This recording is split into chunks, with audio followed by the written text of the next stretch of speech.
Hello and welcome to The Discriminating Gamer, the board game review show that played Cersei Lannister for 7 seasons on TV's Game of Thrones. Why did the 8th season suck? Because no Cody. Ladies and gentlemen, today we're going to go ahead and take a look at another fantasy adventure. I am, of course, talking about War of Whispers from Starling Games.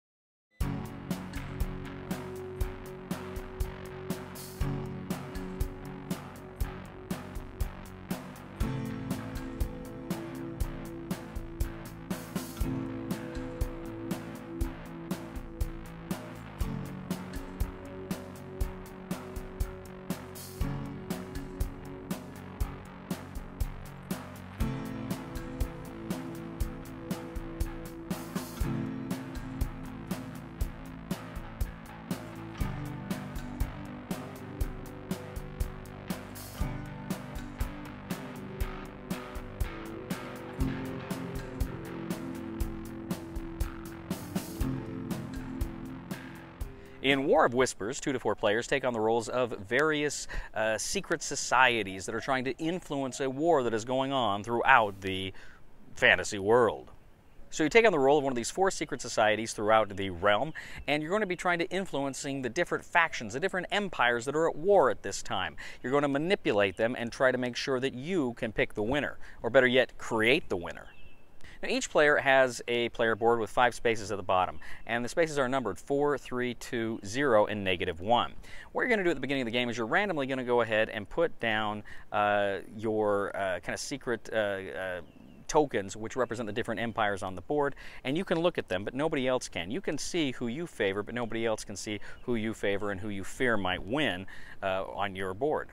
Next, you're going to set up the board with various armies. There's different starting places for the armies. There's farms, which are going to be important. There are towers, which are going to be important. And of course, there are cities, which are most important. You're also going to go ahead and shuffle the various decks that correspond to those factions and place it near their factions on the board.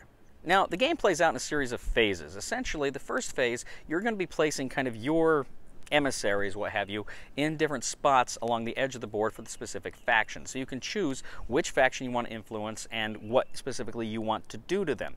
There are different things you can do. For instance, you can attack with armies, or you can place more armies based on things like how many farms that faction controls or how many towers that faction controls. There is also a swap action spot, meaning you can choose to actually swap the action. Most of these locations have 2 things you can choose from. You can pick one action or the other. Some of them just have the one action you can take. Now, if you choose to attack with one action into another faction's territory, essentially you just exchange casualties on a 1-for-1 basis. So if you've got 5 and you're going to a place where there's 4, you both eliminate 4 and you have 1 left standing. If they have a tower in a specific space, that actually will take 1 hit automatically, so they've got that as a defensive bonus.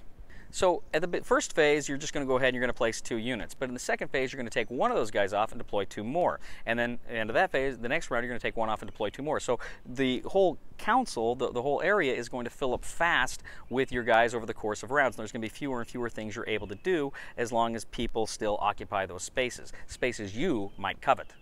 So after the deployment phase, you'd go to the Empire phase. Now this is where you actually take those actions. So you can go ahead and attack with your armies, you can build up more armies. Critically, you're trying to capture cities for the factions, because how many cities your faction holds is ultimately going to determine your score at the end of the game. So you're trying to build up armies for empires that you like, and trying to attack with those factions against cities that you can take.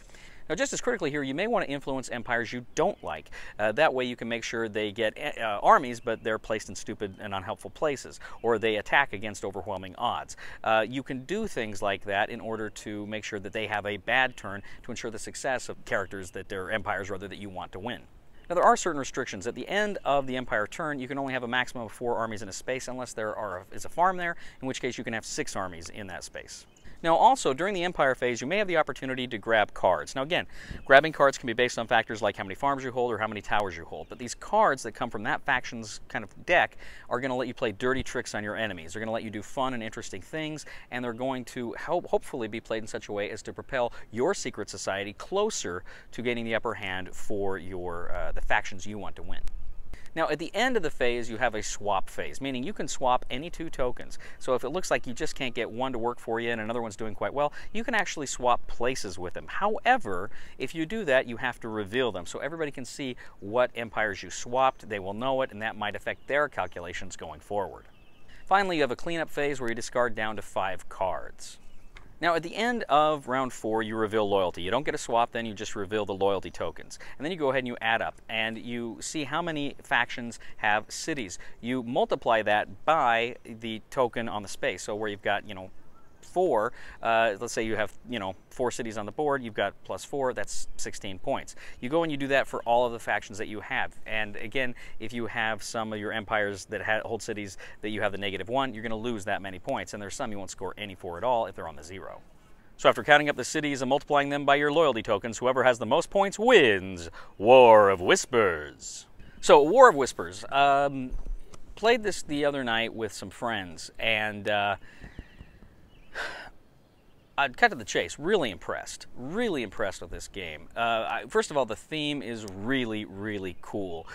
This idea that you're not the empires fighting, it's not a war game, rather you are these societies that are trying to manipulate these different nations at war. That's so smart and so well done. The theme here is just absolutely spot on. The idea, in a sense, it's a worker placement game, right? Because you're trying to pick those spots around the board that is going to maximize your ability to control the factions you want to control, the empires you want to control, in order to gain more points for you ultimately. And that's really well done. And the idea of placing 2 rather than removing 1, then placing 2, then removing 1 is cool, because it means this fills up quickly. The board fills up quickly, and so it really becomes competitive when you want certain spaces and you want to get things done, but you can't because you can't get into that space. And that's where some of the cards come in. You can play some of the cards that give you certain abilities that may be able to knock other players out of their spot. And it's really smart. It's really well done. And I really, really like that. So not only is it really great thematic, it's really cool mechanically too. So those things both fire on both thrusters. But we had a blast. This is a game that you laugh a lot because it's mean. Obviously it's mean. But what's fun here is finding when, as you're playing the game, you're kind of discovering slowly what other people are trying to do. And some people who you think maybe you have something in common with, suddenly you realize you don't have as much in common with them as you thought you did. And that's pretty cool. And then other people, you're realizing you're working together on something, and it's going to happen because you both have a stake in something really good and smart happening there.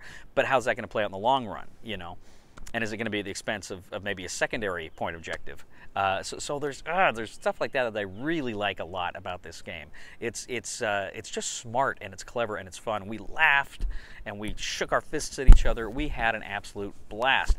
So there's that. Now I do have a criticism, and the criticism is the rule book is not quite as clear as it needs to be. Now it's not a bad rule book, it's not a horrible rule book, but it just seemed like there were a few little things here and there, and I'm even struggling to remember what they were because they weren't major, but they were enough that it kind of you'd wish it had been a little bit clearer. But there were a few times we went online to clarify rules and stuff like that, and we found it, and it was good. But I just wish the rule book had been just a little bit clearer. I really like this game a lot. This is, and one of the other things I like about it too is it's quick. This plays a little over an hour maybe is what we played. Really liked it. It's a fun, fast, relatively fast game that just is filled with competition, filled with laugh, filled with deceit and lies, and it really is. Yeah, you kind of get, when you play Game of Thrones, the board game, which is kind of this big behemoth of a deception game, and it's good, and I love that game, and it's so much fun. Haven't played it in a while, but it's a fun game. But I like this one because you almost kind of get that same sense that you get out of that, but it's quicker and it's faster. And I love big epic games. I love big epic games. But sometimes you like something that gives you that feeling in a more compact, manageable way. And this game does it, and does it very, very well. I know, of course, it's 2 to 4 players. Frankly, I think 4 players, and I haven't played it with any other player count, but 4 players to me was spot on. I thought that was perfect. I could even see him adding a 5th player to this and having it good. But my point is, I think playing it with less players wouldn't be as fun. It still might be fun, but I don't think it would be as fun. But this is one I'm definitely going to hang on to and play again and again. I'm really, really excited about this one. Have absolutely no hesitation to recommend War of Whispers from Starling Games. 100% buy it. The bells say so. Thank you once again for joining us today on The Discriminating Gamer. As always, we ask you to please leave a comment for us on YouTube, on Board Game Geek, on our Facebook page, or on thediscriminatinggamer.com. We ask you to please like us on Facebook, subscribe to us on YouTube, and follow us on Twitter. We are The Discriminating Gamer, and I got to tell you, ladies and gentlemen, there were a lot of things wrong with Star Wars The Last Jedi. I mean, a lot of things wrong, but hands down the worst thing was no Cody. And I was available. I told them, you know, I said, yeah, I could make it work, and they're like, yeah. They didn't even get back to me. But the fools. Please somebody help me on my feet again, and I don't know where I'm going, and I don't know where I've been.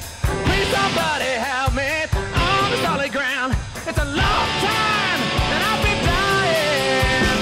Once a year I wind up in the band.